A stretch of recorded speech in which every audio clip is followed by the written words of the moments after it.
Hola. No sé si tengo. Sí tengo. Buenos días. Empieza este panel, el panel de experiencias comparadas.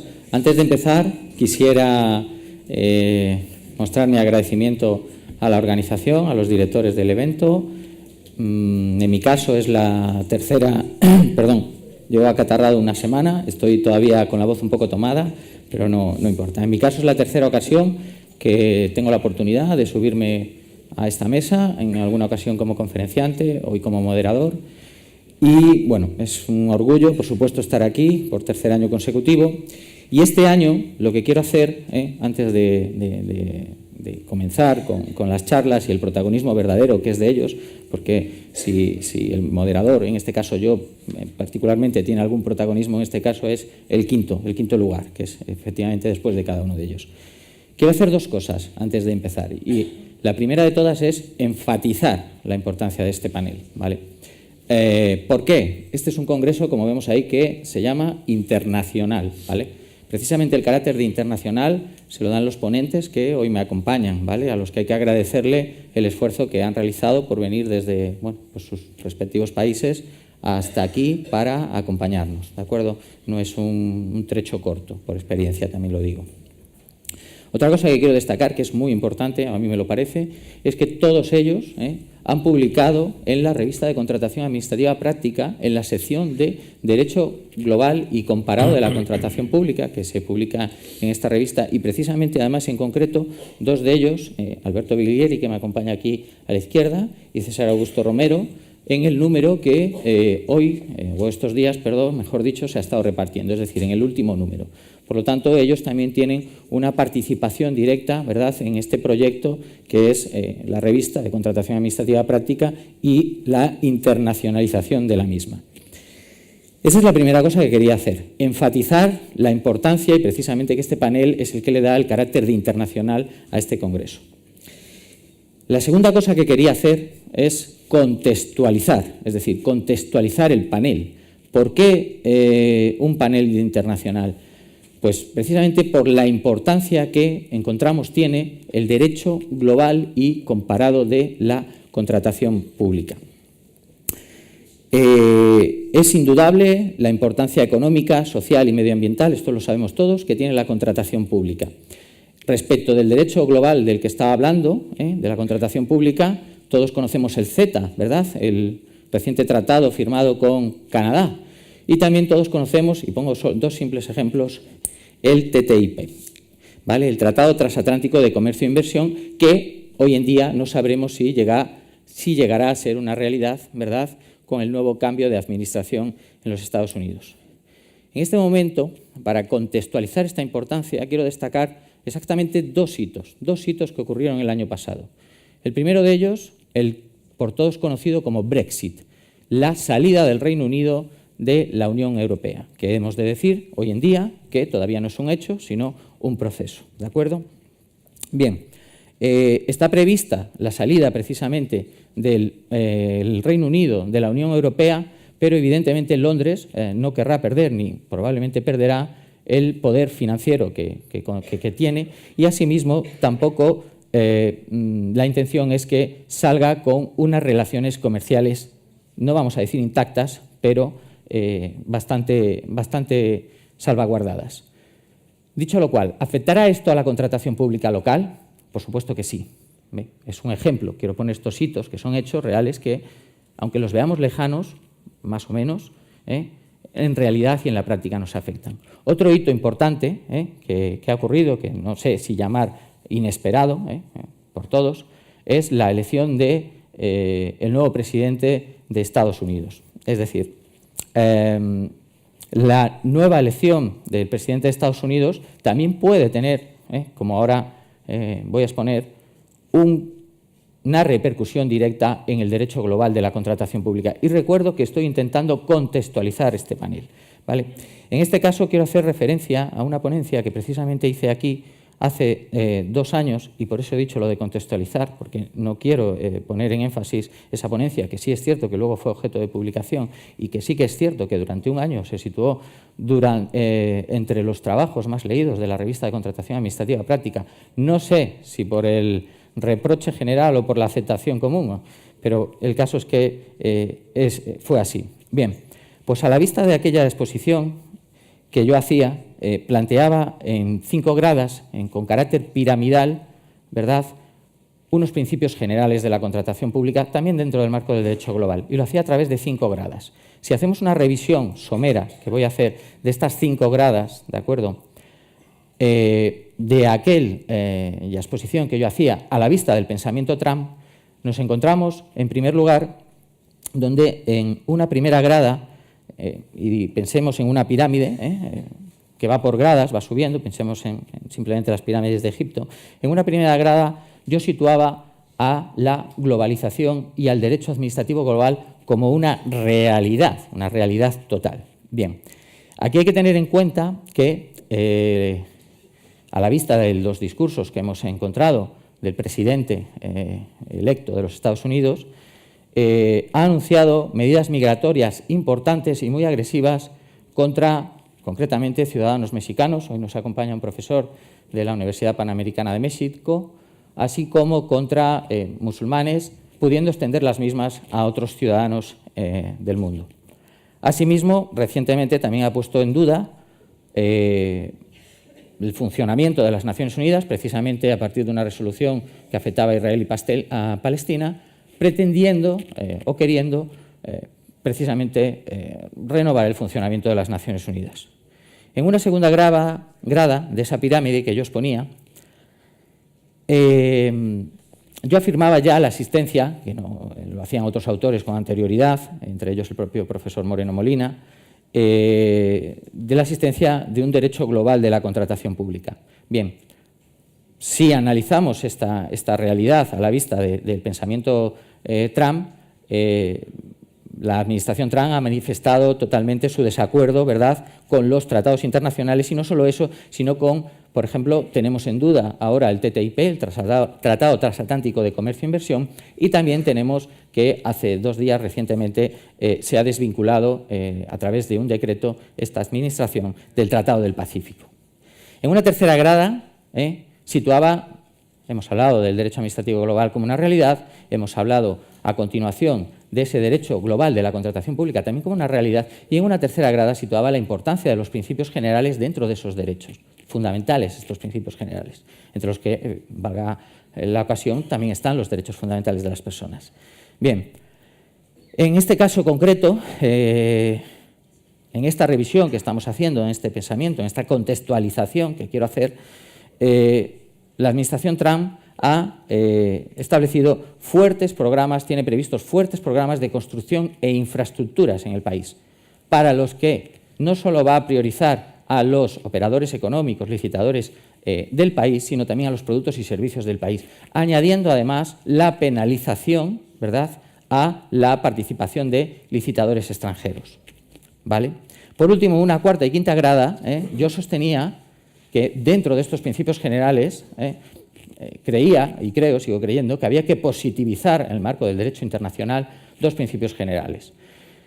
En concreto, perdón por la voz, en concreto, el principio general de desarrollo humano, entendido simplemente y básicamente como la no adhesión en los acuerdos de libre comercio al Estado más fuerte, sino que este principio general de desarrollo humano debería estar en estos acuerdos de libre comercio para efectivamente que fueran relaciones bilaterales en un marco, preferiblemente lo máximo de igualdad, en beneficio de los destinatarios finales, que son las sociedades de estos acuerdos de libre comercio.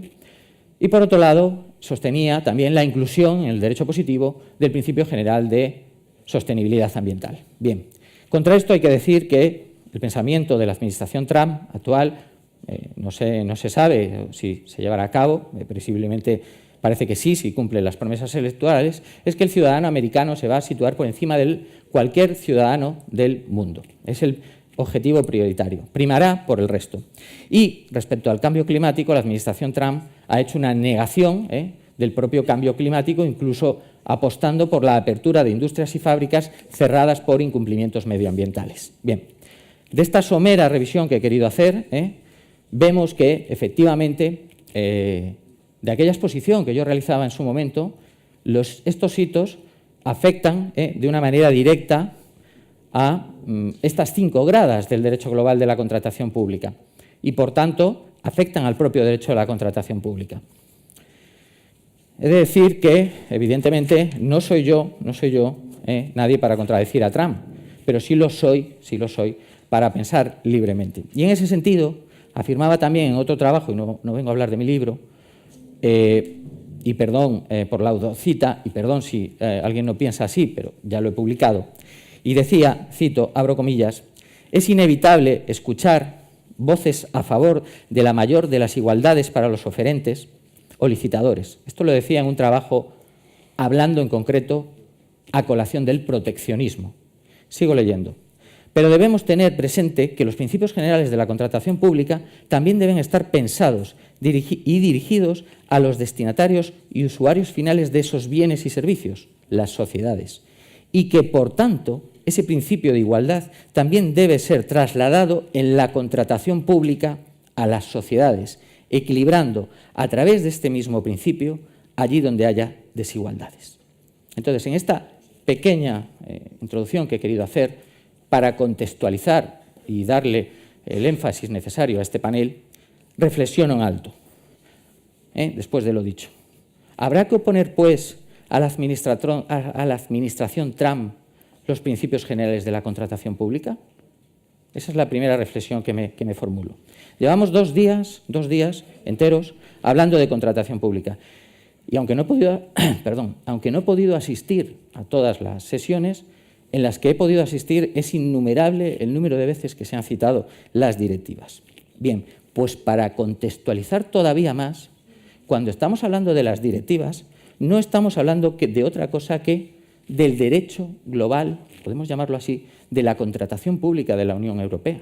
Es decir, el derecho que de la contratación pública nos afecta ahora mismo a los 28 Estados miembros, ¿vale? Bien, por ello cabe también reflexionarse. ¿Tiene ahora la Unión Europea como líder del comercio internacional y mundial? Porque, para quien no lo sepa, el líder del comercio internacional y mundial es la Unión Europea. ¿Tiene ahora la Unión Europea como líder del comercio internacional y mundial la oportunidad de mostrar qué dirección, qué postura elige en este nuevo escenario que se nos avecina? ¿Vale? ¿Y cómo lo hará? Pues evidentemente lo hará a través de ¿qué? Del derecho global de la contratación pública de la Unión Europea y de los principios generales incardinados en la misma. Bien, realizada esta contextualización, que era la que quería llevar a cabo, voy a presentar a los 4 ponentes, ¿vale? En primer lugar, el profesor Rodolfo Carlos Barra, de Argentina, nos acompaña, es catedrático de Derecho Administrativo de la Universidad Católica de Argentina, también es catedrático de Derecho Constitucional y catedrático de Derecho Administrativo de la Universidad de La Matanza. Solo voy a hacer una somera, voy a decir 5 o 6 pinceladas porque su currículum da para bastante. Ha sido juez de la Corte Suprema de la Nación, convencional constituyente en el año 1994, ministro de Justicia de la Nación y actualmente también es asesor ad honorem de la Presidencia de la Nación, además de otra multitud de cargos, tanto académicos como públicos, que ha desempeñado y que no voy a citar. Vale. Por otro lado, nos acompaña, y los digo por el orden en el que les van a presentar sus intervenciones, nos acompaña el profesor Luis José Béjar, de la Universidad Panamericana de México, profesor de Derecho Administrativo de dicha universidad, que es director de la maestría, además de Derecho Administrativo de esa universidad, es miembro de REDICOP, de la Red Iberoamericana de Contratación Pública, y miembro del Sistema Nacional de Investigadores del CONACYT. Por otro lado, nos acompaña también el doctor César Augusto Romero Molina, catedrático de Derecho Administrativo en la Universidad de Santo Tomás de Aquino, de Colombia, y de él podría destacar también muchas cosas, pero voy a destacar una en especial porque me produce cierta admiración. Es doctor en Derecho Administrativo y, no contento con ello, ha sacado también otro doctorado también en Derecho Financiero y Tributario, lo cual he de decir que tiene una gran un gran mérito, porque aquellos que hemos pasado por un doctorado, de verdad que no tenemos ganas de pasar por otro. Y por último, el doctor Alberto Biglieri, que nos acompaña también desde Argentina, en este caso de la Universidad Nacional de las Lomas de Zamora. Él es, lo voy a decir literalmente, director de los asuntos jurídicos del Consejo de la Magistratura de la Ciudad Autónoma de Buenos Aires. Y ahora lo voy a traducir para los que somos de este. Es como el director de los asuntos jurídicos de nuestro Poder Judicial. ¿De acuerdo? Vale, es profesor también titular, que viene a ser catedrático, allí son los profesores titulares catedráticos, catedrático de Derecho Administrativo de la Universidad Nacional de las Lomas de Zamora, Argentina, y además es profesor también regular de Derecho de Integración Económica en la UBA, en la Universidad de Buenos Aires, aparte de profesor en posgrado en muchas otras universidades. Dirige el Instituto de Derecho Administrativo, etc. Sin más preámbulos, ¿de acuerdo? Voy a darle la palabra al profesor Rodolfo Carlos Barra, que nos va a hacer, y si hay por aquí algún operador económico que esté especialmente atento, porque yo sí que me he leído la presentación y el trabajo, que nos va a hacer una sucinta explicación de una recién sancionada, ellos dicen sancionada, promulgada, publicada, ley en su país, que es precisamente la que regula el contrato de participación público-privada en la Argentina. Profesor, puede muchísimas sentarse. Gracias, buenos días a todos. Ahorro y doy por sentado los agradecimientos a los organizadores, al profesor José Antonio Moreno. Vamos a tratar de abreviar el tiempo porque no es que nos sobre, pero reitero, estoy muy agradecido de estar en esta universidad y especialmente a todos ustedes por la paciencia de escucharnos y la buena voluntad por escucharnos. Efectivamente, hace muy poquito tiempo, nada más que 2 meses, en la Argentina se promulgó una nueva ley de participación, regulando el contrato de participación público-privada. En realidad, en mi país, esta posibilidad que hace que el Estado, que la administración, se apoye en los particulares para la realización de fines de interés público, que suponen el fin del interés privado del particular sobre el cual la administración se apoya, tiene una larga tradición. Ya nuestra Constitución de 1853, que está todavía vigente, es una de las constituciones en realidad más antiguas, hecha sobre el modelo norteamericano, de la Constitución Federal norteamericana, aprovechando ya sus primeras enmiendas, y por supuesto con modificaciones ha llegado a nuestros días, entre ellas las más importantes, las de 1994, pero ya en ese texto, que así está hoy vigente, con la misma terminología, que ustedes verán que es propia de 1853, el constituyente, incluso yendo más allá de lo que el modelo norteamericano establecía, porque esta disposición no está en el texto estadounidense, decía que es un cometido del Congreso, el Congreso debe dictar leyes para proveer lo conducente a la prosperidad del país. Y eso lo tenía que hacer promoviendo la industria, la inmigración, la construcción de ferrocarriles y canales navegables, que estas eran las grandes obras públicas, las grandes obras de infraestructura de la época, la colonización de tierras, un país que todavía era un gran desierto, tenía toda la Patagonia, que a 1853 estaba sin colonizar, la introducción y establecimiento de nuevas industrias, la importación de capitales extranjeros. Argentina ya en 1853 admitía que necesitaba de esta inversión extranjera, de exploración de los ríos interiores, y dice, por leyes protectoras de estos fines y por concesiones temporales de privilegios y recompensas de estímulo. Ya se preveían estas concesiones temporales de privilegios y recompensas de estímulo. Así se hizo en una fase de tremendo impulso y desarrollo en la Argentina entre 1860 y 1930, y se construyeron las líneas de ferrocarriles, todo el sistema de electricidad, el sistema de comunicación, primero, por supuesto, el telégrafo, enseguida el teléfono, las líneas de electricidad, etcétera, a través, en general, y la prestación de los servicios públicos correspondientes, en general a través de contratos de concesión, que estos aprovechaban, o partían, no aprovechaban, sino que partían del supuesto que existían derechos o actividades cuya competencia de ejercicio era perteneciente al sector público, al Estado, en este caso al Estado federal. La Argentina tiene un sistema federal, y que esos cometidos podían ser prestados con mayor eficiencia, o sea, mayor ahorro de recursos con respecto a los costos que esto supone, y mayor eficacia, es decir, mayor posibilidad de lograr el cumplimiento del objeto inmediato del contrato y del fin de interés público que éste supone, siendo realizado esto por particulares. Como les digo, esto provocó un gran desarrollo de la Argentina, pero ya en 1930 empezamos nuestra caída hacia abajo. Yo siempre me acuerdo de Conversación en la Catedral, el libro de Vargas Llosa, que un personaje le pregunta al otro cuándo empezó a joderse, perdón por la expresión, pero es la que usa Vargas Llosa, el Perú. Bueno, ¿cuándo empezó a joderse la Argentina?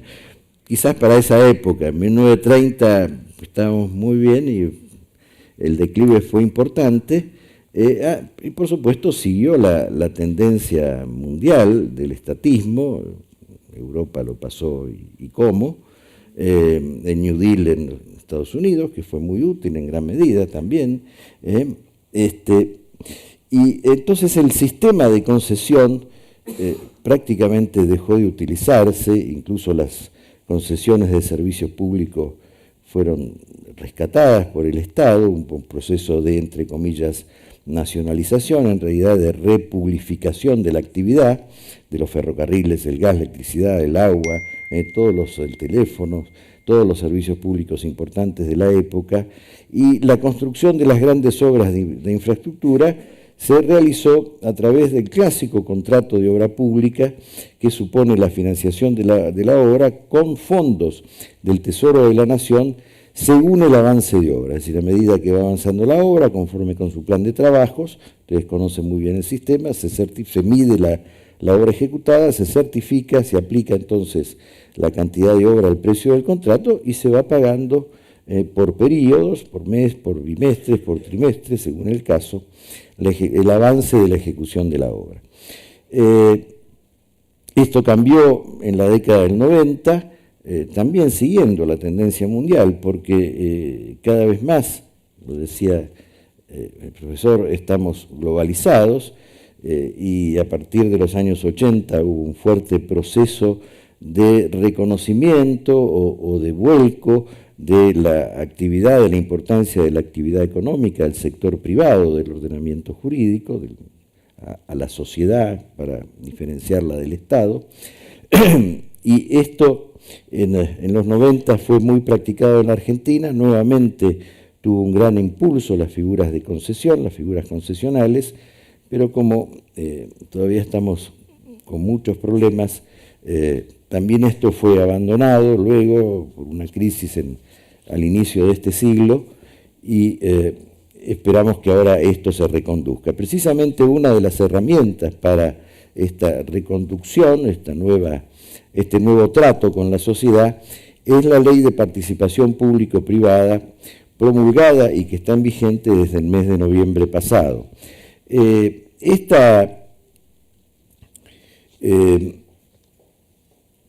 sistema de contratación público-privada sin duda se ajusta a los criterios de la globalización en materia de contratación pública. Primero porque la ley sigue el esquema general que ya existe en muchos países de Latinoamérica, se ha tomado mucho como ejemplo y como guía el sistema que está vigente en Chile, que es realmente muy muy exitoso. Fundamentalmente es exitoso porque han sido constantes en su aplicación, pero también los sistemas europeos. Y segundo, porque la propia ley incita a ello, y precisamente dice que el diseño de los contratos, en cada caso, cada contrato en particular, la ley es una ley marco simplemente, tendrá la flexibilidad necesaria para adaptar su estructura a las exigencias particulares de cada proyecto y las de su financiamiento, de acuerdo a las mejores prácticas internacionales existentes en la materia. La propia ley entonces incita a que cada contrato esté referido también a estas prácticas internacionales, lo que es también importante desde un punto de vista práctico, porque imagino yo que cuando se susciten conflictos o desinteligencias, que siempre hay en materia contractual, felizmente para los abogados que tenemos que intervenir para solucionarlo, las prácticas internacionales, y muy probablemente entonces la jurisprudencia que en muchos países exista en materia de solución de conflictos en este tipo de contratos, van a ser un buen criterio orientador para la solución de esos conflictos. Importante que podemos señalar acá, en este poco tiempo que hay, es que el contrato de participación público-privada, por lo menos como aparece diseñado en esta ley argentina, por de pronto es una alternativa, lo dice expresamente la ley, al contrato de obra pública, al contrato de concesión de obra pública, puede seguramente, y por supuesto al de concesión de servicio público, seguramente va a estar referido, muy probablemente, a la construcción de obras públicas. Digamos que no son solamente contratos para realización de obras de infraestructura pública, porque, lo dice la ley, puede tener como objeto el desarrollo de proyectos en los campos de infraestructura, vivienda, actividades y servicios, inversión productiva. Inversión productiva puede ser un establecimiento fabril, no necesariamente una obra de infraestructura. Inversión productiva puede ser, y esto lo tendríamos que tener en cuenta si tuviésemos tiempo para desarrollar un poco más la idea, puede ser en un campo que no es de exclusiva competencia pública. La obra pública sí lo es. Hacer una autopista, sin duda, es una competencia exclusiva del Estado. No podría hacerla una empresa privada porque se le ocurre y expropiar los terrenos que necesita para hacerlo. Sería una tontería que yo me explayara más sobre el tema. Pero establecer una industria para producir cualquier cosa, relojes o lo que fuere, computadoras, no es un campo propio del sector público, es propio del sector privado. Sin embargo, podría utilizarse este tipo de contratos para ello, por lo menos en los términos amplios que está escrita la ley. La investigación aplicada o la innovación tecnológica, actividades de diseño, dice construcción, ampliación, mejora, mantenimiento, suministro de equipamientos y bienes, explotación y operación, su financiamiento, es decir, una amplia gama de materias. Seguramente va a ser más utilizado, creo que me quedan 5 minutos, ¿no? ¿Estamos bien? Mucho más utilizado en materia de infraestructura pública. La realización de la obra de infraestructura, la cosa terminada va a ser siempre una obra pública. La prestación de un servicio público, lo que se preste es un servicio público con los caracteres que nosotros conocemos en materia y sobre todo su finalidad o su característica esencial, que es el ser tuitivo en beneficio al usuario. Pero pueden ser hechos de distintas maneras. Uno de ellos es a través de esta participación. Entonces, ¿qué le agrega la participación pública-privada al contrato tradicional de obra pública o al contrato tradicional de concesión de obra pública que, al menos en el ordenamiento jurídico argentino, como entiendo yo también en el español y en todos los países hispanoamericanos, que seguimos el modelo del contrato administrativo, está suficientemente regulada por ley. ¿Qué es lo que le agrega? ¿Qué es lo que le diferencia? Porque si no, esta ley sería totalmente inútil. Nosotros ya tenemos una ley de concesión de obra pública, ¿sí?, en plena vigencia, en plena aplicación. Yo creo que la nota esta de la participación, que va a prever que puede estar reflejada formalmente en una sociedad de propósito específico, la ley lo prevé, aunque no necesariamente. O sea que el carácter asociativo es independiente de que se exprese en la forma típica de una sociedad comercial, por ejemplo, una sociedad anónima, puede ser una sociedad anónima con participación mayoritaria estatal, una sociedad de economía mixta, o no, una sociedad anónima común, pero incluso sin expresarse formalmente de esta manera, el carácter asociativo sería la nota esencial del contrato. Mientras que el contrato de obra pública tradicional, por lo menos de acuerdo a la clasificación que hace la doctrina clásica, para nosotros en la Argentina, nuestro gran maestro, que era el profesor Marienhoff, es un contrato de colaboración, se lo llamaba con este nombre, porque era el particular que colaboraba con el Estado, con la administración, para realizar un objeto que era de interés público, o la concesión, que es fundamentalmente un contrato de adjudicación, porque es la administración la que le otorgaba al particular un derecho, que era entonces el aspecto principal de la prestación, para que éste cumpliera un objeto en su propio beneficio, pero que satisfacía el interés público. Acá podemos encontrar una tercera categoría, que es la participación.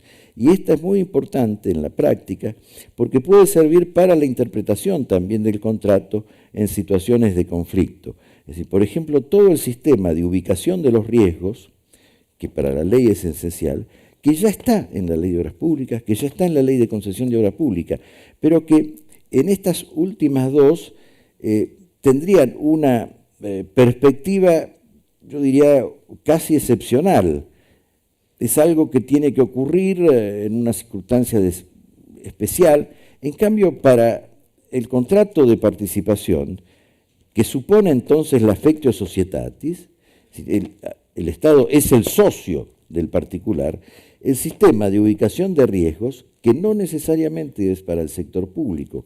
La ley establece que tiene que ser considerado en el contrato a ver dónde va a ubicarse el riesgo a los efectos de que su incidencia en la economía del contrato sea menor y su eficiencia en la posibilidad del mantenimiento de la ecuación económica financiera del contrato sea entonces mayor. Bueno, va a ser el criterio general de interpretación, la participación. Hay un punto muy importante, estos son dos palabritas y ya termino. La ley prevé, siguiendo el modelo chileno, aunque lamentablemente no en forma absoluta, porque para Chile es obligatorio y en nuestro caso sería opcional, el establecimiento de un panel técnico de seguimiento de contrato. Es decir, no de solución de conflictos, porque todavía no llegó el conflicto. Precisamente el panel técnico tiene como objeto prevenir el conflicto, va siguiendo el día a día del contrato, se supone que estará formado por ingenieros, economistas, y debería estar también, si Dios quiere, por abogados. Tenemos que impulsar esa buena idea. Va siguiendo día a día el contrato, y cuando ya aparece alguna situación, el panel técnico tiene que ir ya tomando decisiones, resolviendo, sugiriendo, haciendo sugerencias, etcétera, para que el conflicto no llegue, conflicto que luego, si llega, podrá solucionarse por vías de avenimiento, arbitraje, si el contrato lo prevé, para los casos de los contratos en donde haya inversión extranjera y el inversionista extranjero sea un ciudadano, un nacional de un Estado parte en los tratados de protección recíproca de inversiones que la Argentina tiene suscriptos, entre ellos, por supuesto, con España. En este caso, el inversor extranjero va a tener la protección del tratado, y el tratado prevé la solución arbitral, inclusive a través del mecanismo del CIADI, complementando así el sistema de los tratados de inversión extranjera con las vías de solución del CIADI o ICSID, según como lo nombremos la sigla, que como ustedes saben es un mecanismo arbitral que pertenece de alguna manera desconcentrada al Banco Mundial. Bueno, nada más, estuve más o menos justo en el tiempo. Gracias.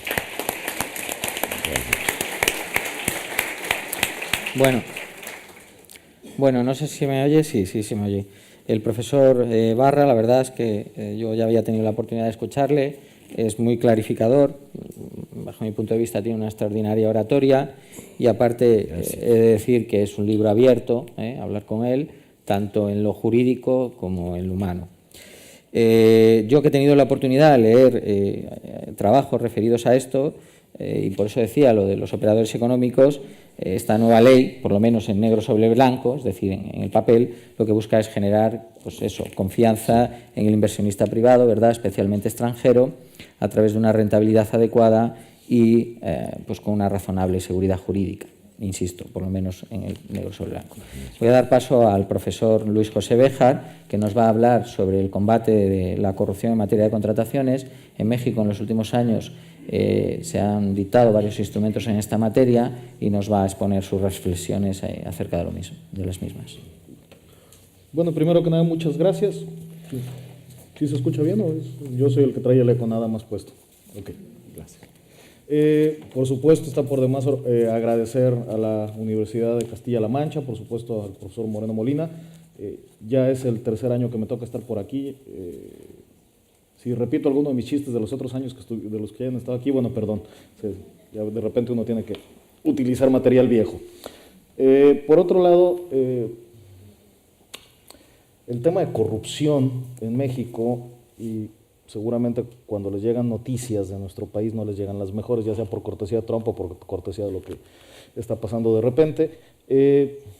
Sí podemos decir que en México la corrupción, desafortunadamente, como dijo nuestro presidente, cosa que no debió haber dicho, pero no quiere decir que por eso sea mentira, la corrupción en muchos sentidos se ha convertido en algo sistémico. La corrupción ya podemos decir que desafortunadamente no es una cuestión del partido político gobernante, es una cuestión de las personas, la gran mayoría de las personas que integran la función pública, desafortunadamente ya tienen un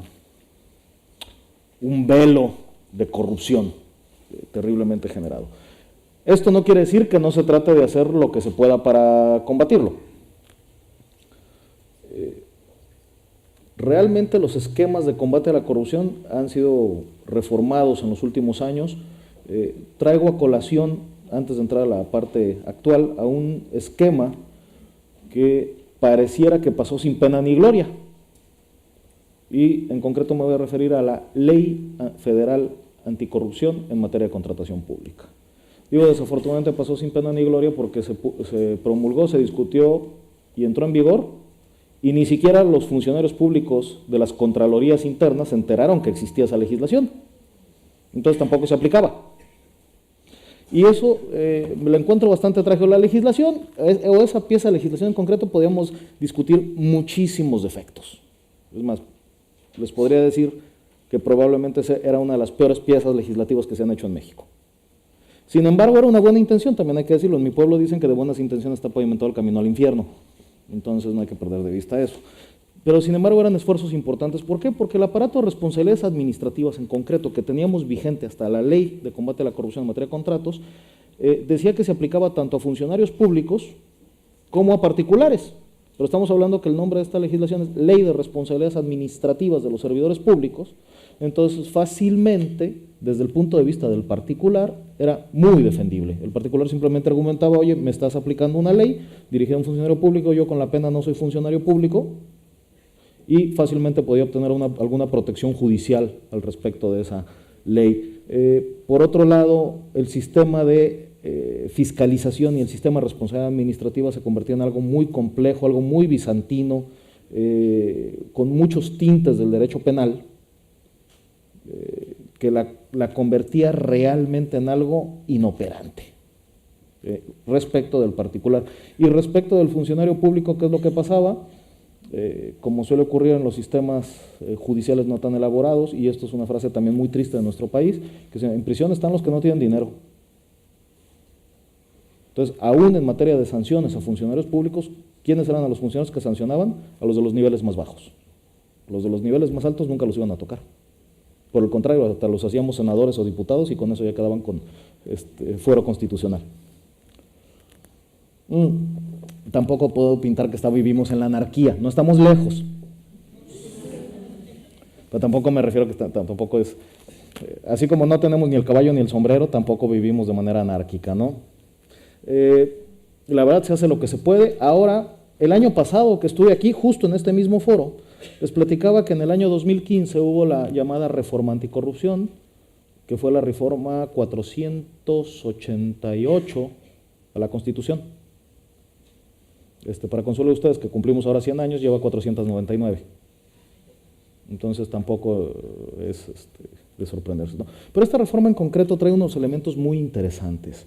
El primero de ellos establece a rango constitucional el llamado Sistema Nacional Anticorrupción. Abro un pequeñísimo paréntesis: en México tenemos una muy mala costumbre, si no está en la Constitución es como si no existiera en el sistema jurídico. Entonces es por eso que de repente van a encontrar artículos de la Constitución mexicana que tengan 15 o 16 páginas, y no lo estoy diciendo en sentido figurado, que quede claro, ¿eh? La regulación de la tierra, artículo 27, son 17 páginas. Más o menos. El derecho al trabajo deben ser unas 7 páginas, más o menos. En fin, el del Poder Judicial son como 14 páginas, porque hasta su salario se incluye. Sí, no cualquier funcionario tiene garantizado su salario a nivel constitucional. Sobre todo cuando están hablando de los jueces mejores pagados del mundo, con un ingreso promedio de $40,000 mensuales.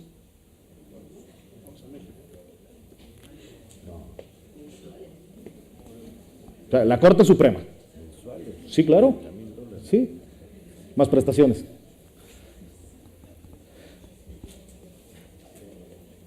En fin. Siento informarles que la Constitución dice que para ser el juez de la Corte Suprema hay que ser mexicano por nacimiento.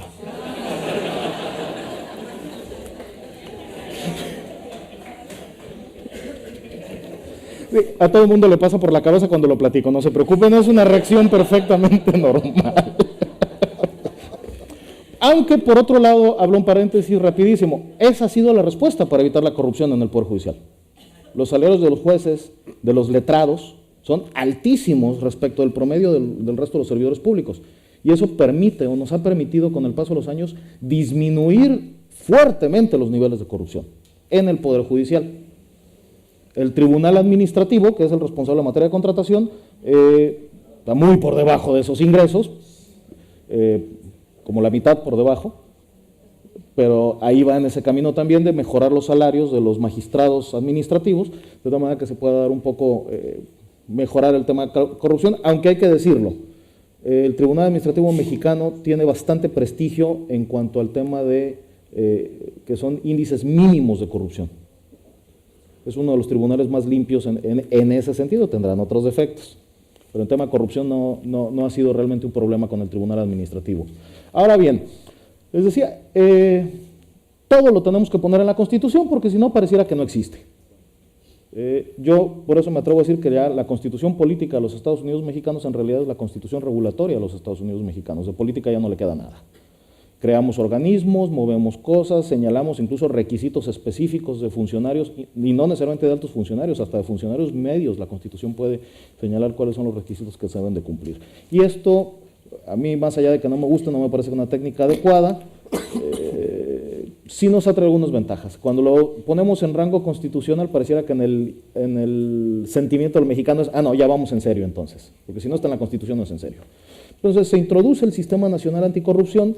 Esto en 2015, las leyes secundarias se promulgan apenas el año pasado, apenas en agosto del año pasado, donde surgen situaciones muy específicas. La primera de ellas es que la materia de juzgar las responsabilidades administrativas, tanto de los particulares como de los funcionarios públicos, ya le corresponde al Tribunal Administrativo, a nuestro Tribunal Federal de Justicia Administrativa. Entonces, es un tribunal tributario, tribunal declarativo principalmente por la materia tributaria, es el tribunal administrativo por definición, pero además hace las veces de tribunal de cuentas, en cuyo caso tiene ya facultades expresas de condena. Y obviamente este tribunal tiene que ampliar todas sus atribuciones. Para darle la libertad necesaria a este tribunal en combate a la corrupción, se determinó que el tribunal administrativo es señalado como órgano constitucional autónomo. Es decir, no pertenece al Poder Judicial y desde la propia Constitución ya se establece su autonomía plena para emitir sus fallos. Fue ajustada la legislación en materia de contencioso administrativo para permitir la solución sobre responsabilidades administrativas y se introduce al contencioso administrativo para el tema de responsabilidades el modelo inquisitorial. Es decir, en el modelo del derecho penal nosotros mudamos ya del inquisitorial al adversarial, pero para responsabilidades administrativas hemos decidido incorporar el inquisitorial. Es decir, el funcionario que llega a determinar si va a ser fincada o no una responsabilidad administrativa, se encuentra con que el funcionario tiene que probar que no es responsable, pero de entrada, para cuando llegó al tribunal ya asumimos todos que el tipo es responsable por el tipo de sistema. Imagínense que en este caso la Secretaría de la Función Pública, lo que para ustedes sería el Ministerio de Administraciones Públicas, operaría como una especie de fiscal que determina que hubo un acto de corrupción y ya que lo determinó, entonces lo pasa al Tribunal Administrativo y el Tribunal Administrativo simplemente va a resolver si sí o si no. Y va a imponer la condena. Condena económica más las típicas sanciones administrativas. Ahora, esa es una parte. Este paquete de legislación anticorrupción va a abrogar, todavía no lo hace, ya está la legislación secundaria, pero entrará en vigor en agosto de este año, por lo tanto la legislación actual sigue vigente, va a abrogar la Ley Federal de Responsabilidades Administrativas de los Servidores Públicos, la Ley Federal de Responsabilidades de los Servidores Públicos que son para juicio político y la... ¿Perdón?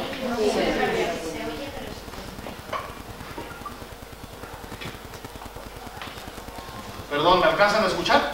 Sí.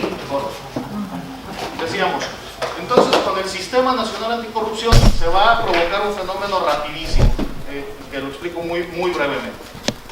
Se deroga todo nuestro paquete de legislación en materia de responsabilidades administrativas, Ley Federal de Responsabilidades Administrativas de los Servidores Públicos, Ley Federal de Responsabilidades de los Servidores Públicos que se utiliza para juicio político. Se deroga la ley federal anticorrupción en materia de contratación pública. Gracias.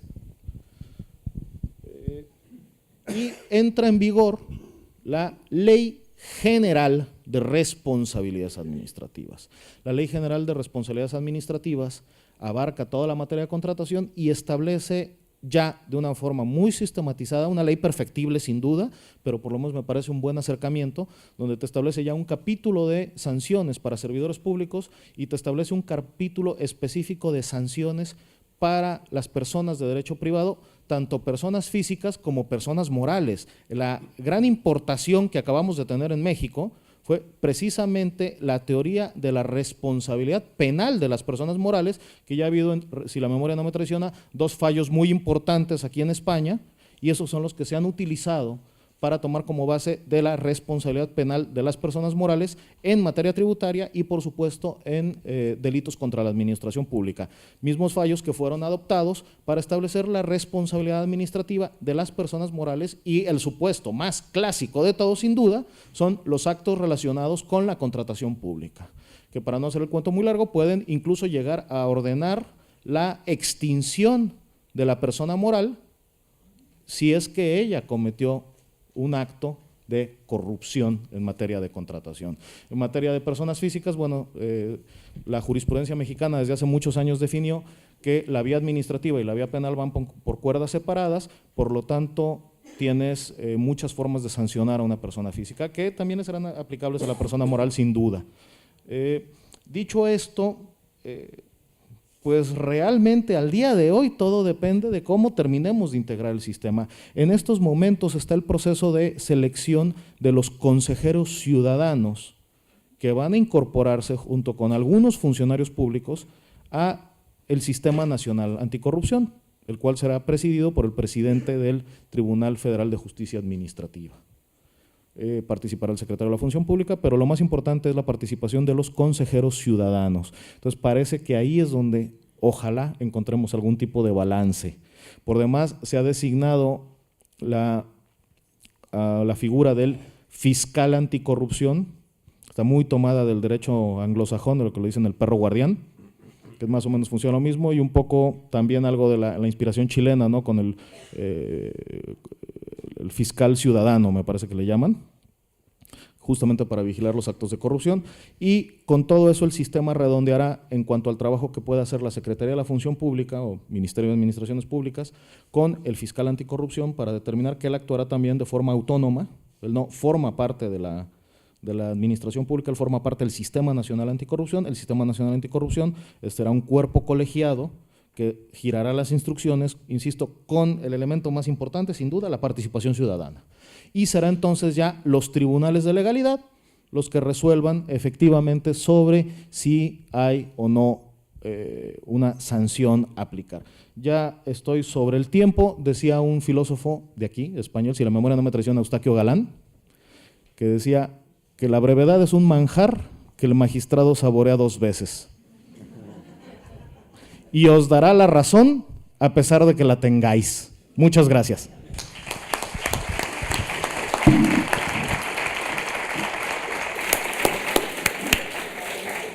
Bueno, la verdad es que el profesor Béjar nos ha expuesto una vez más una realidad diferente a la nuestra, ¿verdad? Pero es una realidad de su país.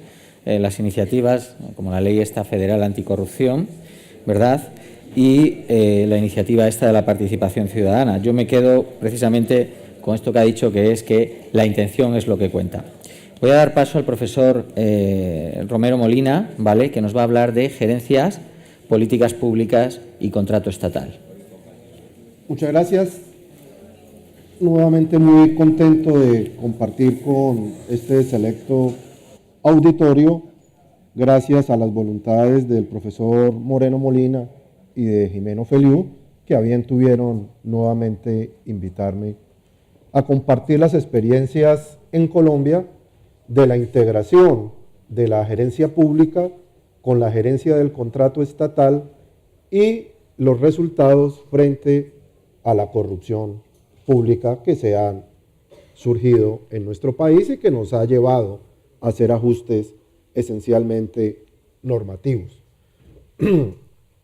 Poder integrar los principios constitucionales con los nuevos criterios de gerencia pública en aras del mejoramiento y el eficientismo estatal y obtener eficacia en los resultados, pues ha llevado a que los abogados aprendamos y nos volvamos arquitectos y nos volvamos ingenieros, porque hoy hablamos de la arquitectura jurídica, hoy ya los mandatarios, abogado, venga, blíndeme el contrato. Entonces, uno se imagina en una escafandra con blindajes para que el contrato no sufra ningún proceso de corrupción durante su etapa de creación hasta su liquidación. Entonces, los abogados hemos ido impregnándonos de todas estas formaciones adicionales para poder ejercer cada vez mejor nuestras competencias. Si nosotros empezamos a analizar, por ejemplo, en el Estado colombiano, que somos república unitaria a semejanza del Reino de España, donde no tenemos estados autonómicos, pero tenemos departamentos y tenemos municipios con una mayor autonomía, entendemos que hay una legislación nacional que cobija a todas las entidades públicas. Esta legislación tiene un gran defecto, que es la sumatoria de normas que regulan conductas similares y que se van dictando coyunturalmente de acuerdo a los escándalos de corrupción. Entonces, hasta ahora el gobierno logra dictar un decreto único de contratación que era la sumatoria de más de 150 decretos dispersos que regulaban la materia. Entonces decimos, bueno, Constitución Política de Colombia, artículo 1, somos unitarios, pero tenemos autonomías. en departamentos y en municipios. Artículo segundo, fines esenciales del Estado Social de Derecho. Entonces, estado de bienestar. Y ahí empieza la restricción a las autoridades públicas para contratar. O sea, yo como mandatario público no puedo contratar lo que quiera, cuando quiera y como quiera. ¿Por qué? Porque me someto a una elección popular y de acuerdo con nuestra Constitución debo radicar un plan de gobierno. Que ese plan de gobierno después se convierte en mi plan de desarrollo. Ahí nacen ya figuras contractuales. Es decir, tengo un objeto contractual claro y predefinido en mis planes de desarrollo, claro que sí, porque debo integrarlos con el presupuesto. Entonces, fíjense cómo el contrato estatal tiene génesis en normas superiores que hay que entrar a respetar y que obliga a que el servidor público se desprenda de su querer personal para obligarse a contratar con el querer institucional. O sea, cada vez va a ser más difícil que la política se ancle en estas instituciones para cumplir compromisos burocráticos, porque el contrato estatal en muchos de nuestros departamentos y municipios en Colombia se han convertido en ese anclaje burocrático del político de turno. La normativa actual ha llevado a que haya cada vez más intervención de los entes de control. En Colombia hay responsabilidad disciplinaria en cabeza de la Procuraduría General de la Nación, hay responsabilidad fiscal por la ineficiencia contractual en cabeza de la Procuraduría General de la República y hay responsabilidad penal en cabeza de la Fiscalía General de la Nación. Todas tres pueden ser simultáneas con responsabilidades diferentes. Entonces, desde esta óptica empieza a fortalecerse el principio de planeación contractual, que es nada más ni nada menos que lo que va a determinar si un contrato está ajustado a las normas de presupuesto, a las normas de planeación y en su creación a todos los elementos que lo van a componer. Va a tener nexo causal claro con transparencia y publicidad. En Colombia los prepliegos deben incluir todos los instrumentos que conformaron la planeación del contrato. Es decir, los oferentes conocen previamente cuáles fueron las condiciones para justificar ese contrato. Y todos los posibles oferentes tienen la opción de hacer observaciones antes de que se consolide el pliego oficial de la licitación pública. Ahora, reciente sentencia del Consejo de Estado, el principio de planeación, de transparencia y de publicidad también se da para la contratación directa de servicios de personal. En muchas alcaldías, el 31 de diciembre a las 8 de la noche se estaban firmando contratos. ¿Por qué? Porque había presupuesto y había que cumplir el artículo 209 de la Constitución colombiana, que era la eficiencia en el presupuesto público. Es decir, antes de las 12 de la noche había que gastar la plata, independientemente de lo que fuera. Pero había que gastar para que el Ministerio de Hacienda, al evaluarme la ejecución presupuestal de mi vigencia fiscal comprendida entre el 1 de enero y el 31 de diciembre, fuera óptima. Entonces, la plata había que gastarla como fuera, rubro presupuestal 0 al 1 de enero del año siguiente.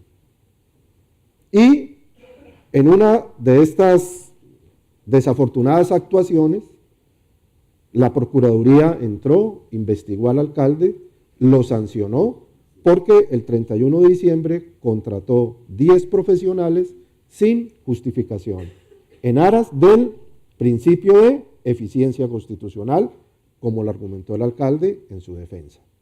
Entonces, el Consejo de Estado, en una muy buena sentencia recientemente publicada, estableció, primero, el principio de la planeación estatal cobija a todos los contratos públicos en Colombia. No hay restricción de cuantía y no hay restricción de tipología.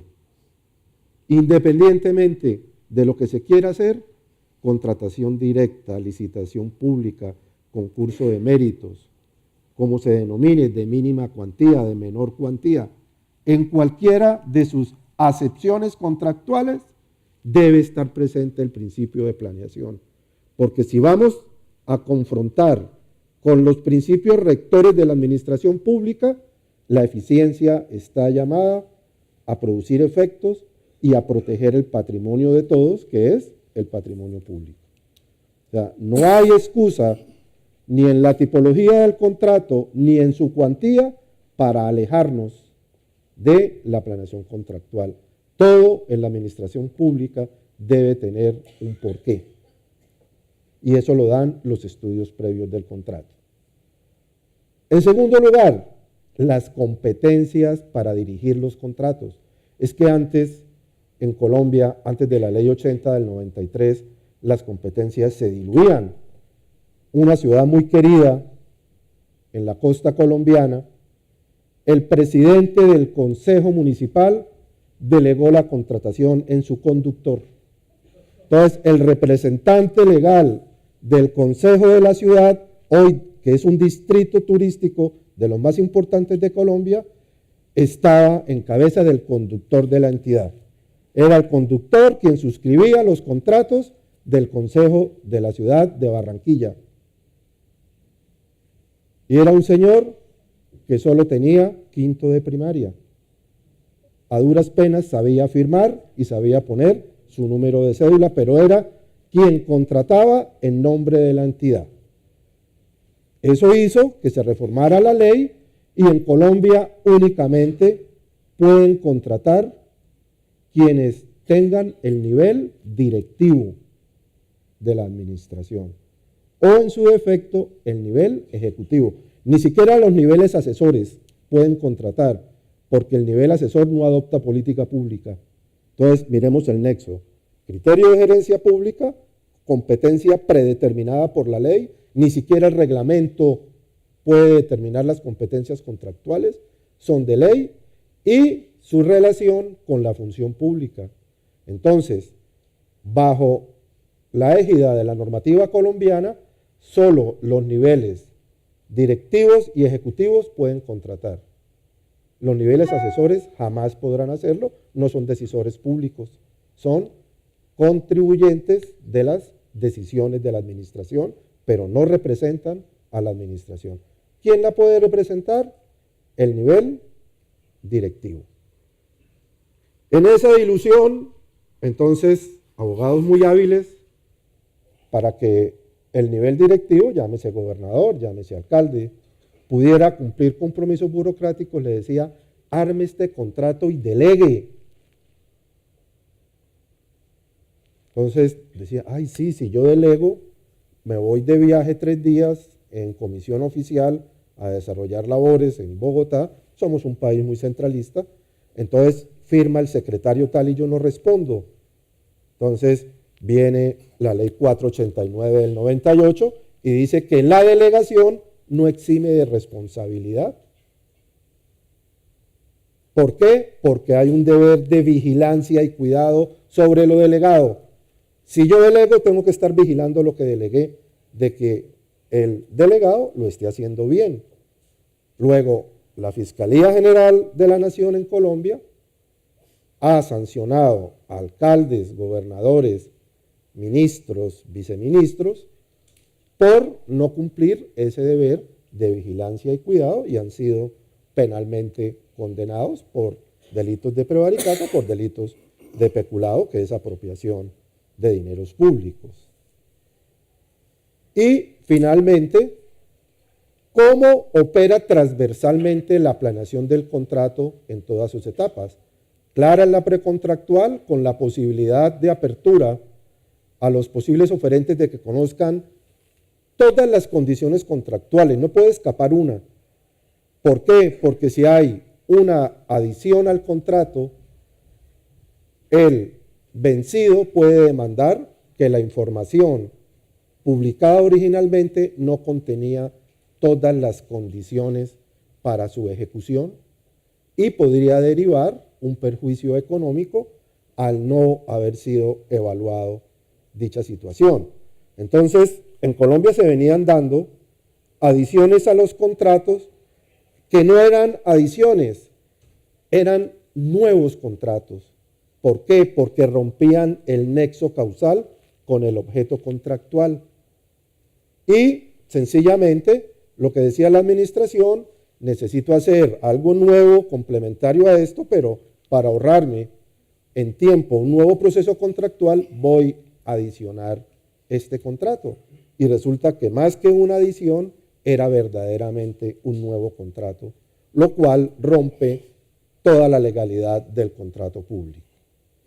Ahora bien, para finalizar, no puedo irme de aquí sin mencionar algo divino, la corrupción generada por Odebrecht en América Latina.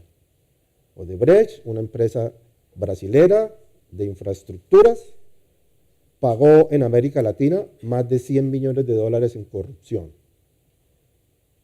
Pero en América Latina nos enteramos porque fueron los americanos, el FBI fue el que investigó la corrupción en América Latina.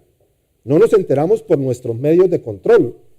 Ni la Fiscalía colombiana lo sabía, ni la Contraloría, ni la Procuraduría. Lo supimos por un informe que el FBI le da al gobierno colombiano. Odebrecht llegó a Colombia a participar en grandes obras de infraestructura. En una sola pagó, y está aprobado, 6.5 millones de dólares. Para pagar 6.5 millones de dólares por la adjudicación de un contrato, ¿se imaginan ustedes los sobrecostos del mismo? Pero ha habido falta de decisión en la autoridad colombiana para terminar estos vínculos contractuales. O sea, nosotros sabemos, ya hay un viceministro capturado a quien se le imputaron cargos y los aceptó. O sea, ya es una realidad del pago de esta suma mayoritaria y él acepta que efectivamente le pagaron estos 6.5 millones de dólares para adjudicarle el contrato a la firma Odebrecht. Ahora, ¿cuál ha sido la reacción? Pues yo pienso que al gobierno colombiano le ha faltado consolidar la autoridad del contrato. El director de la Agencia Nacional de Infraestructura dice que va a demandar la nulidad del contrato. Muchos pensamos que en aras de la corrupción aceptada y probada debe declararse la caducidad del contrato y exigirle al contratista vicioso que indemnice a la nación colombiana por todos los perjuicios que ha causado. Yo no veo la necesidad de que haya que acudir a la jurisdicción, que vamos a tener un pleito de 4 años para que nos validen la corrupción que ya está confesada, pudiendo hacer uso de la caducidad contractual para terminar este proceso que ha sido doloroso, no solo para Colombia, para América Latina. Panamá, a nivel de presidencia, expidió un decreto prohibiendo contratar con Odebrecht en Panamá. Y Odebrecht es adjudicataria de la segunda línea del metro de Ciudad de Panamá. Pero dijeron, no, aquí no hay lugar a contratar con empresas corruptas y están viendo cómo resuelven el contrato. En Colombia apenas estamos pensando en demandar. Muchísimas gracias.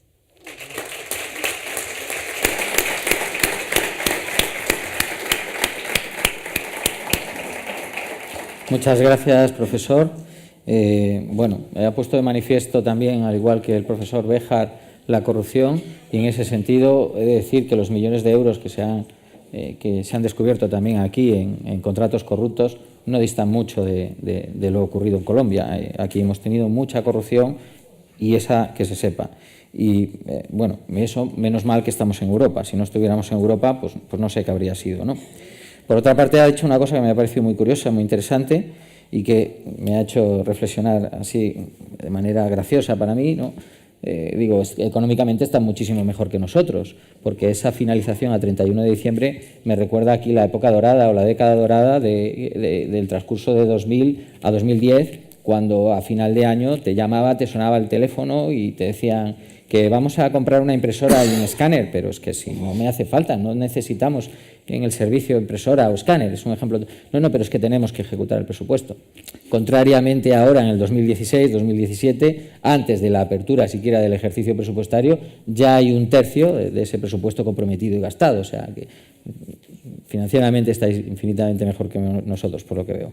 Bueno, voy a darle la palabra al profesor Biglieri, gracias por estar aquí. A él le sale el vuelo muy pronto, sé que tienen prisa porque efectivamente el vuelo con destino a Buenos Aires le sale ya, y él nos va a hablar de una cuestión que a mí me parece de lo más interesante, que va muy a colación con lo que yo he querido introducir y contextualizar, que es el derecho global de las contrataciones públicas y la recepción local en el caso argentino. Nos va a exponer unas ideas claras, breves y sencillas que permitirán pues, dotar de previsibilidad a esa recepción en el ámbito argentino. ¿Estamos ahí? Ahora sí. Bueno, buenos días. El anuncio del vuelo es bueno para que sea breve esto y Ahora, tengo 2 o 3 problemas que aclarar previamente. Primero, agradecer el convite de Jaime Pinto Santiago y el riesgo de Moreno Molina de aceptar esta posibilidad. Voy a hablar un poquito de algunas cuestiones que tienen que ver con el fenómeno de las redes, y el predictivo es medio traicionero. Me pone Pinto Santiago, venía a reemplazar a Aristóteles, pero Gorgópulos no salió Aristóteles. Entonces me sentí un poco cohibido venir a la Castilla-La Mancha a reemplazar a Aristóteles. Bueno, con la licencia histórica que esto implica, vamos a ver qué pasa. Después es un honor compartir con César Romero, con Luis Béjar el panel, y especialmente con Rodolfo Barra, que cuando vienen muchos profesores españoles a Argentina, a mí a veces me interesa saber el expertise de ellos para comprender la dimensión de lo que están diciendo. Barra es uno de los doctrinarios más importantes de la Argentina, especialmente por la combinación que quiero resumir en mi presentación, de experiencia, aplicación desde las distintas áreas del derecho y saber. Fue constituyente para reformar la Constitución, fue ministro de Justicia, miembro de la Corte, pero además fue auditor general de la Nación. Nosotros, para simplificar el problema de corrupción, derogamos el Tribunal de Cuentas. La Auditoría General de la Nación, que se pensó en la Constituyente para que la encabece la minoría en el Parlamento creó una ley que dice que el cuerpo de la auditoría debe ser mayoría de la mayoría, o sea, se disolvió lo que dijo la Constitución. Y finalmente tenemos un defensor del pueblo que el cargo está vacante, así que la corrupción no es un problema para nosotros porque, bueno, no hay que controlarla y nada más. Es difícil combinarlo con esto, me parece que la única solución que encontré es pensar un poco ideas, por eso hablamos un poco de la experiencia europea, algunas ideas que pueden aportar a partir de la aplicación directa de tratados internacionales como el Tratado Internacional de Anticorrupción o de Transparencia, que ya han sido internalizados al derecho argentino, poco de aplicación efectiva tienen, pero por lo menos lo tenemos como norma vigente. Así que me parece que el problema nuestro es que nosotros en general somos... No, ¿acá cambió? Ahí no. Ahora sí. Somos una presa fácil del miedo al cambio. Nuestro punto de confort nos genera una inercia que rechaza cualquier cambio como una forma de inestabilizar los logros en los que nos queremos conservar. Los ataques de pánicos anunciados como consecuencia de la salida del Brexit o de la derrota de Hillary Clinton... Lento el parto. Va a ser medio lento. Se me va a ir el vuelo. Este parece una de Almodóvar, ¿no? Una mujer al borde de ataque de nervios. Aparece en el imaginario internacional como esa destrucción bíblica que se rememoraba el tema de Sodoma y Gomorra. Parece que necesitamos de una referencia bíblica para profesarnos un futuro de sal si no nos atrevemos a mirar atrás, aún despojados del pecado de la envidia y la lujuria. La verdadera enseñanza era perderle el miedo al futuro, tanto o más que avergonzarse del pasado. El futuro no tiene nada que ver con las reivindicaciones xenófobas o ultranacionalistas de los líderes populistas que espasmódicamente las sociedades se eligen como una suerte de crítica al estancamiento del progreso. Esto ya ocurrió antes, esto que estamos viviendo. Y en esas ocasiones, con líderes que trascendían las dimensiones de los que hoy están ganando elecciones, que ostentaron niveles inigualables de conocimiento y aceptación sin que existieran las redes sociales, los teléfonos celulares de por medio. Churchill, que pregonaba una Europa unida, se refería solamente a la continental. Al lado del rechazo al ingreso del Reino Unido de la Comunidad Europea que aplicó De Gaulle, las críticas de los tratados de libre contratación de Trump son un cuento de niños o un cuento chino. Hay una película argentina que se refiere al cuento chino. Yo digo, dimensionar a Trump al lado de De Gaulle. De Gaulle, con el Acta de Luxemburgo, suspendió los aportes de la Unión Europea y las prioridades para la unificación de derecho, digamos, no unánime dentro del sistema de integración para la producción agrícola francesa. Y nadie se asustó. El tiempo pasó De Gaulle, todos pasan. También se impidió la incorporación del Reino Unido, ¿no? En vez de Brexit sería Road, no sé cómo le podrían haber dicho en ese momento. La cuestión que nadie se preocupó y el tiempo pasó y las cosas siguieron cambiando. Ese es lo que yo creo que es nuestro miedo al cambio. El fenómeno de la globalización está entre nosotros y su limitación es una fuerte estructura de organizaciones regionales y supraestatales que equiparen los sujetos de la discusión. La dimensión del sistema de los estados nacionales es europeocentrista y nos guste o no, la fuente del sistema de integración post-nacional soberano también lo son.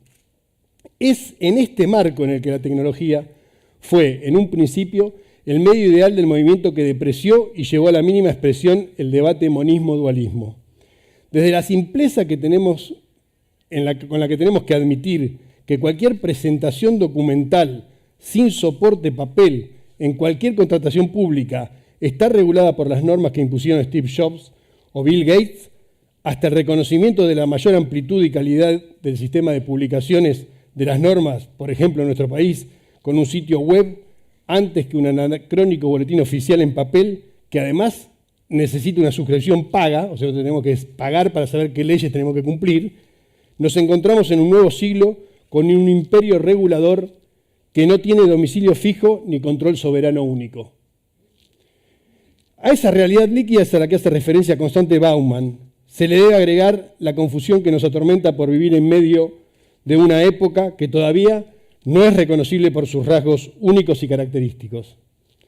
Borges, nuestro gran escritor, nos ilumina con maestría cuando describe sus viñetas del 1900 y dice que el 1900 se señala cuando es detectable a partir de, por ejemplo, los tranvías a caballos, que ya no están en Buenos Aires, o los buzones color carmín, pues una época es claramente diferenciable de la siguiente a partir de los rasgos que no se repiten de la una en la otra. Probablemente nos podamos referir con contundencia a ese tiempo pasado de las máquinas de escribir, los papeles carbónicos y la TV en blanco y negro, pero se nos hace muy difícil aceptar que el soporte magnético ha variado ya en muchas ocasiones. Cintas, disquete de 5,5, disquete de 3,5, CD, el disco extraíble, el pendrive, etc. Ahora todo está en la nube. Aparece un neologismo, la exteligencia y la doctrina.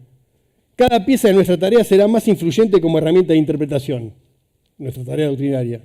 Cuanto más nos adentremos en el abismo de la digitalización, más influyentes serán las producciones de documentos originalmente digitales.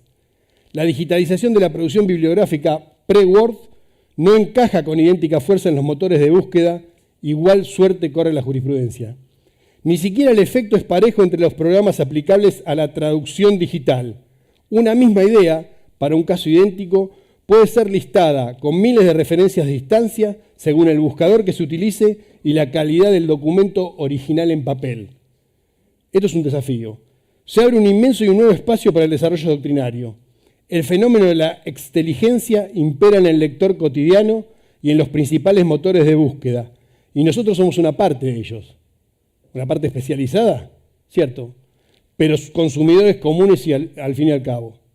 Mal que les pese a las empresas del sector, obviamente excepto Walter Kluwer, los tesauros profesionales solo reducen la captura a un universo menor, muchas veces estancado en el de los autores cuyos derechos intelectuales se explotan.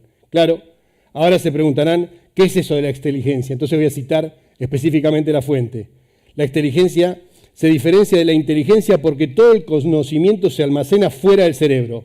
Hoy ya no es necesario recordar una serie de datos porque se accede a ellos con una instantánea búsqueda en Internet. Pero al estar estas informaciones almacenadas fuera de la persona, su mente ya no las puede interligar con otras. Las toma de a una por vez y la sinapsis cerebral que conecta y liga todas las informaciones para producir ideas propias se reduce. Es un artículo de Jorge Fontevecchia en el diario Perfil de Buenos Aires. Entonces el desafío de la hora es buscar en cada trabajo nuestra opinión sintetizada, científicamente referenciada, con un análisis claro y breve, desarrollo de impacto de los principios generales seleccionados en cada doctrina, la jurisprudencia y la costumbre aplicable a la norma vigente, más comprensiva en la relación al estudio. Prepararnos para este escenario se nos hace tan difícil como aceptar en la Argentina que la reforma del 94 aplastó la discusión sobre la necesidad de incorporar, por medio del procedimiento de sanción legislativa, las obligaciones internacionales que suscribimos alegremente. Queremos viajar en tranvía o abrir otra vez el disco 3,5. La Corte Argentina ya se ha expedido con referencia a cómo se debe interpretar la condición de la vigencia de los tratados internacionales en el fallo Giroldi. Trae esto una nueva dimensión, la noción de interpretar que la condición de su vigencia es aquella que declaran los órganos de aplicación. Es un derecho vivo, vigente y de actualización permanente. Claro, me dirán ahora que la Corte solo se está refiriendo a derechos humanos, pero ustedes lo saben bien que en Europa ese mismo desafío fue el que transformó toda la inteligencia, toda la jurisprudencia de tribunales primarios de derechos humanos en la jurisprudencia que luego se aplicó a los tribunales comunes. Aún tratándose únicamente de derechos humanos, lo digo, ¿no? Y vamos hacia ahí por propia voluntad. La Argentina, por propia voluntad, decidió tomar este tipo de tratados internacionales e interpretar de esta forma los tratados.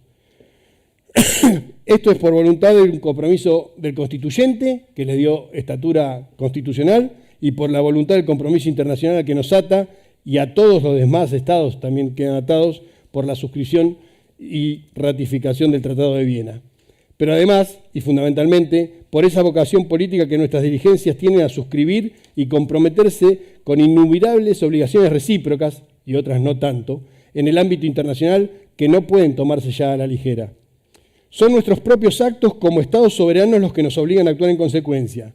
Desoír la voz de los tratados internacionales, la excusa de la lentitud o la falta de ratificación, la excusa o la falta de lentitud o la falta de ratificación no va a impedir que se nos juzgue por falta de esfuerzo en la búsqueda de la homogeneización normativa que ofrecemos y pretendemos exigir cuando participamos activamente de la confección de normas internacionales.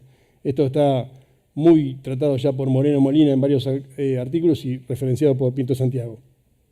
Por ejemplo, en nuestro caso, hemos suscrito el Protocolo de Contrataciones Públicas del Mercosur en la Ley Nacional 26.443. Es el único país de los del Mercosur que ya lo ha incorporado a su legislación nacional. Por supuesto, haciendo una reserva con respecto a todas nuestras estructuras subfederales, que terminan siendo cuantitativamente más importantes que la federal. Pero ahí está, Argentina es el único país que ya lo incorporó a la legislación nacional.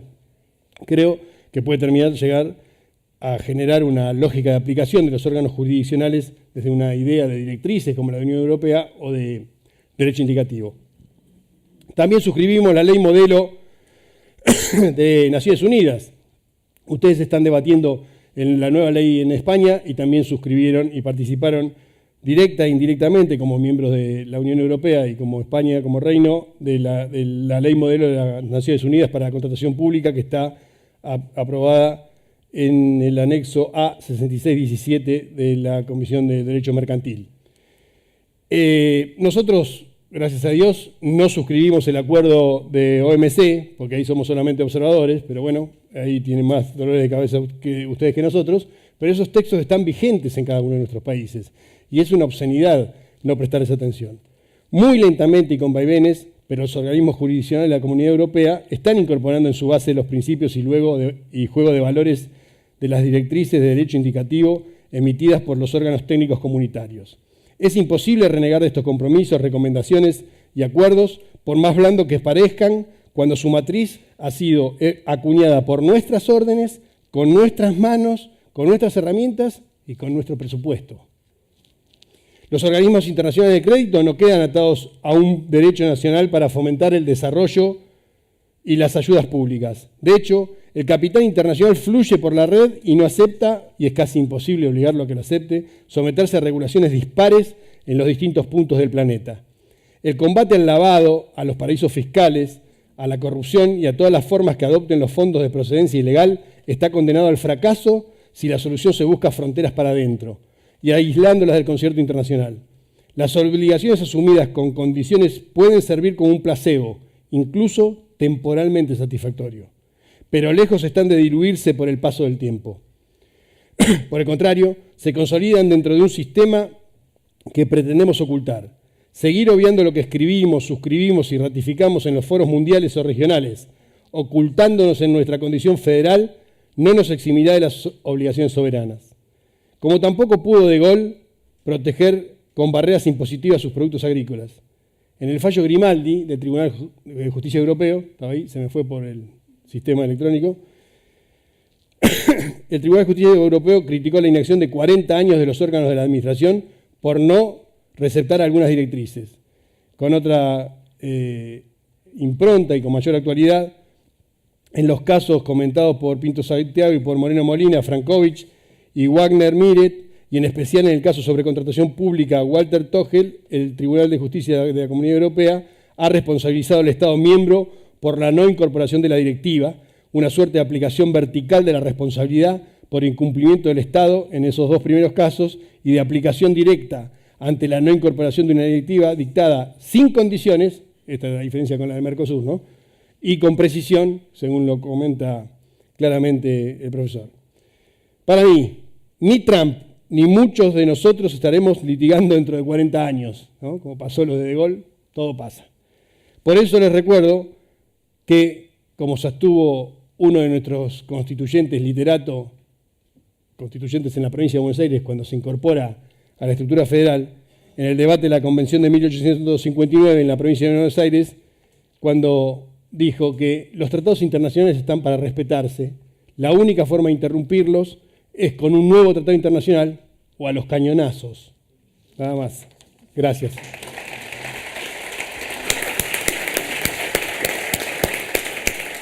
Bueno, muchas gracias, profesor Biglieri. La verdad es que ha sido ilustrativo y una vez más, a mí me gusta particularmente escuchar a los profesores de otras latitudes porque, bueno, pues la verdad es que te enriquecen y te hace ver que es bueno no verse el ombligo, hablando coloquialmente, ¿verdad? Mirarse siempre el ombligo de uno mismo. Y aparte, en el caso concreto que nos hablaba, yo creo que lo que pone de manifiesto es la necesaria recepción en el ámbito local de los compromisos adquiridos internacionalmente. Y no hace mucho listábamos en un grupo, ¿verdad?, concreto con Pilar Batet, también estaba Bernabé Palacín, y estábamos intentando sacar el número de veces, porque nos preguntábamos, ¿y cuántas veces ha sido sancionada España por no transponer correctamente o en plazo las directivas de la Unión Europea? Bueno, pues es un poco lo mismo, aquí también lo sufrimos y probablemente, a lo mejor a la vista de la Ley de Contratos del Sector Público que tengamos finalmente, no sé si previsiblemente en abril, pues vuelva a ocurrir dentro de unos años exactamente lo mismo. Por lo tanto, la necesaria transposición o recepción local de los compromisos asumidos internacionalmente. Bueno, decir por último que es un honor, no solo es un honor, sino que es un gusto moderar una mesa como esta, porque además han sido enormemente disciplinados con el tiempo, con lo cual me lo han facilitado muchísimo. Abrimos el turno de preguntas, por favor. Veo 1, 2, 3... Bueno, pues si podemos formularlas, pido, por favor, mucha concisión por las horas que son, mucha gente se tiene que ir de viaje, concisión tanto en la pregunta como en la respuesta. ¿Vale? Por favor. Hola, buenos días. Bueno, tendría muchas preguntas que hacer, pero como solo un poquito, voy a hacer dos. Quiero preguntar al señor Rodolfo si puede hablar brevemente sobre el sistema de financiación de ese nuevo contrato y si existe posibilidad de que el propio Estado se pueda endeudar para afrontar gasto que en su caso derivara del mismo.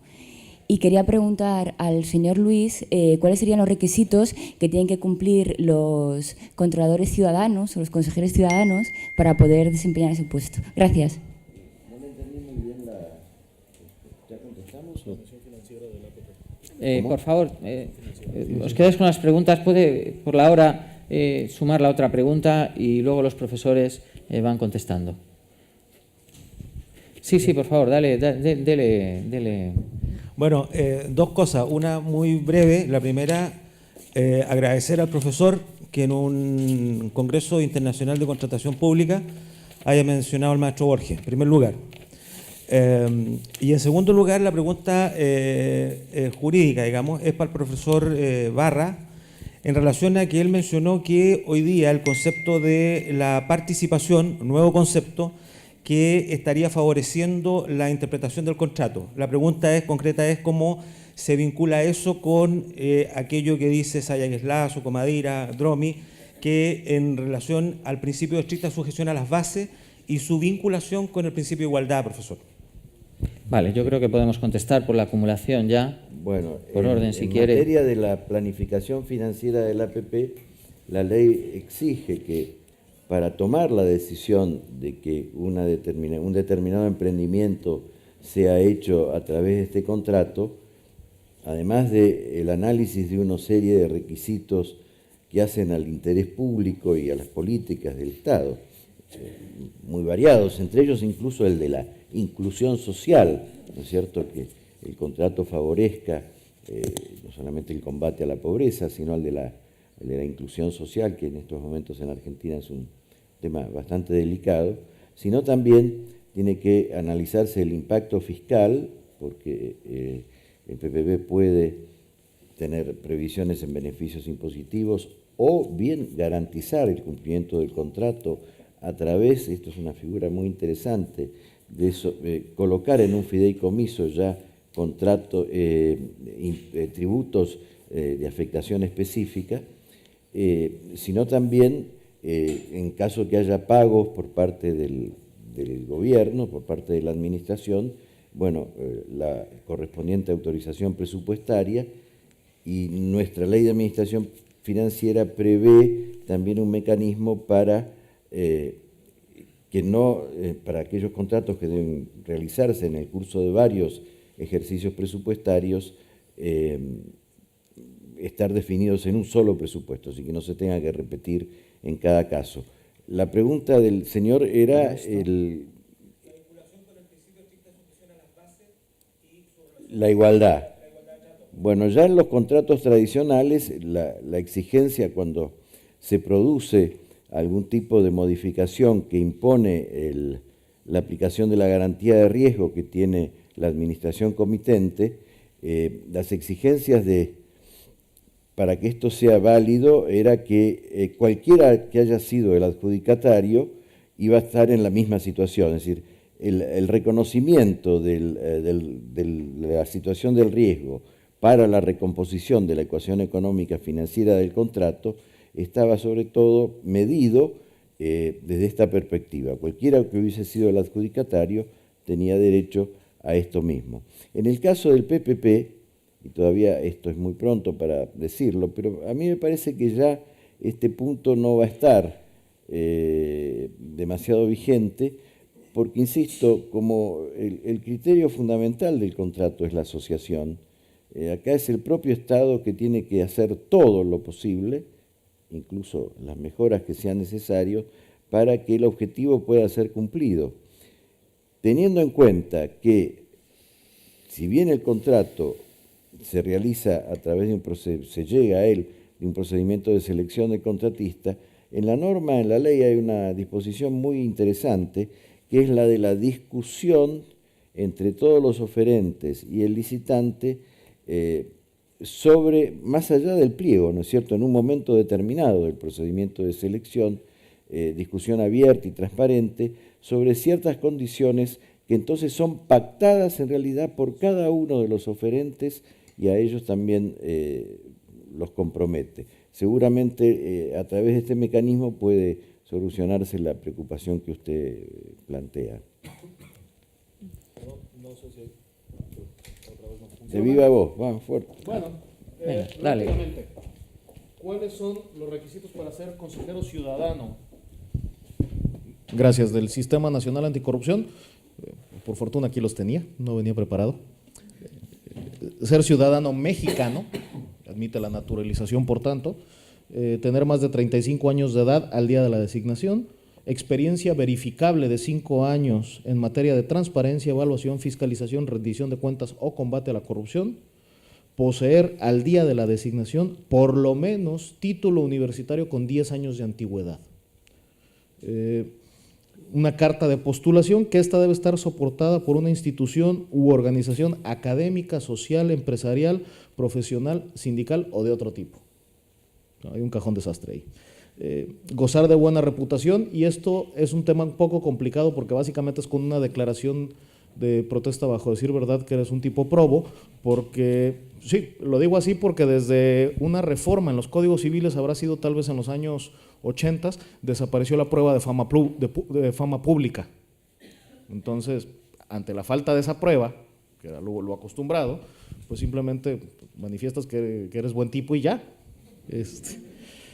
Tienes que presentar tu declaración de intereses y tus posibles conflictos de interés, por supuesto, nunca haber sido condenado por delito, y esto es una variante importante, perdón, me tomo 30 segundos, porque la mayoría de los cargos públicos exigen como requisito no haber sido condenado por delito doloso. Y aquí expresamente se habla de no haber sido condenado por ningún delito. Entonces, sí es una variante, creo, no menor.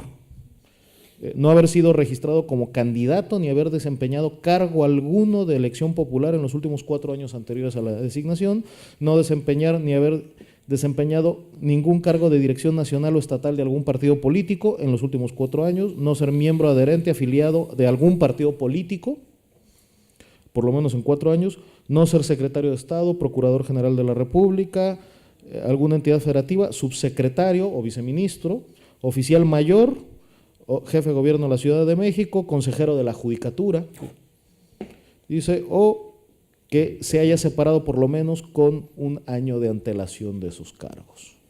Y por último, deben de exponer en 5,000 palabras por qué ellos podrían desempeñar un papel adecuado como consejero ciudadano. Para pensárselo. Bueno, yo creo que por la hora que es, vamos a dar paso a la dirección del Congreso. Bueno, Sergio, muy bien. Me toca moderar, te pido por favor concisión, brevedad, y me toca moderar también, por desgracia, a los oyentes, o por fortuna, no lo sé. Pero por favor. Voy a ser breve. Sí. Para mí, Colombia ya le dio al clavo en el tema contratación pública. Es una pregunta para el profesor César Augusto. Partiendo de la planeación, habla primero del plan de desarrollo, baja a la planeación contractual, pueden generar un pronóstico de demanda, pueden estandarizar condiciones en las bases de contratación, eso genera competencia, diversifica, desarrolla mercado interno, eficiente el gasto público, sostiene pymes, mejores prácticas, se establecen de manera oportuna el tipo de procedimiento que se va a llevar a cabo, disminuye la corrupción y para mí esa es la clave. La pregunta es cómo le hizo Colombia, porque siempre que hay un cambio de procedimiento tan radical y sobre todo que raspa en los intereses políticos, me imagino que debe de haber costado mucho trabajo. Profesor. Muchas gracias. Aquí hubo un gran aporte de la academia. Quienes tuvimos la oportunidad de conocer la Escuela de la Universidad de Columbia en Políticas Públicas en 1996, empezamos a incorporar estos criterios de la nueva gerencia pública a la contratación estatal y empezó a generarse todo un esquema de concepción del contrato estatal desde la política pública. Y desde 1996 se empieza a incorporar en la jurisprudencia constitucional la necesidad de concebir por parte de la Corte Constitucional el gasto público como una verdadera política pública que proteja el patrimonio de todos los colombianos. O sea, la academia en Colombia ha sido muy importante en la integración de los principios de la gerencia pública con los conceptos de políticas públicas sentados en la contratación pública para efectos de ser eficientes en el gasto público. Concebida esta eficiencia no como la necesidad de gastar a como dé lugar, sino que se gaste ligado a los objetivos del Estado Social de Derecho. Muchas gracias. Bueno, muy bien. Muchas gracias. Damos paso a la clausura a los directores del Congreso, el profesor Moreno Molina y el profesor Jimeno Feliu.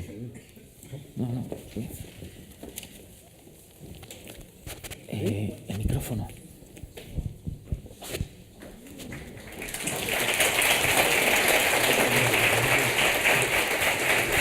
No, lo cogéis.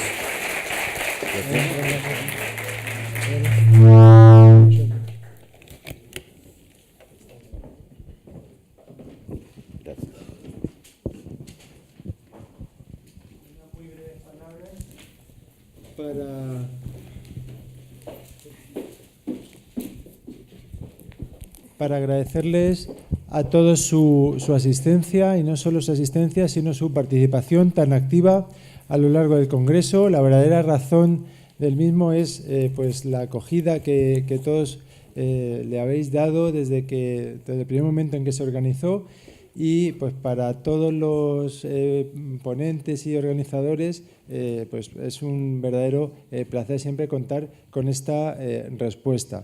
Agradecer muy especialmente entre los ponentes a los que han venido de fuera de España, que lo han hecho pues además con todo, desinteresadamente y con todo su esfuerzo, y es un privilegio para nosotros haber contado con las ponencias del profesor Barra, del profesor Biglieri, del profesor César Augusto Romero y de Luis José Béjar. Desde luego, muchísimas gracias. Y agradecer a la organización del Congreso, al Observatorio de Contratación Pública y a Wolters Kluwer por todo el apoyo, sin el cual pues no lo hubiéramos podido celebrar como se ha podido hacer. Le paso la palabra al profesor Jimeno y muchísimas gracias a todos.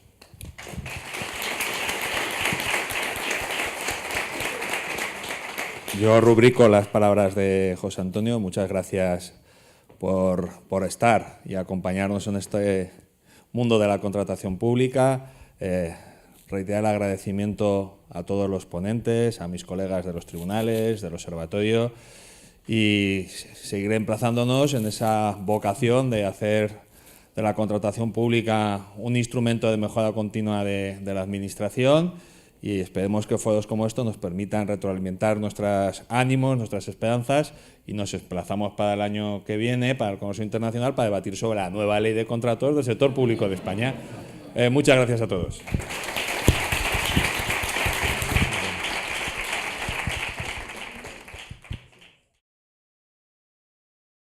Wolters Kluwer, tu mejor socio.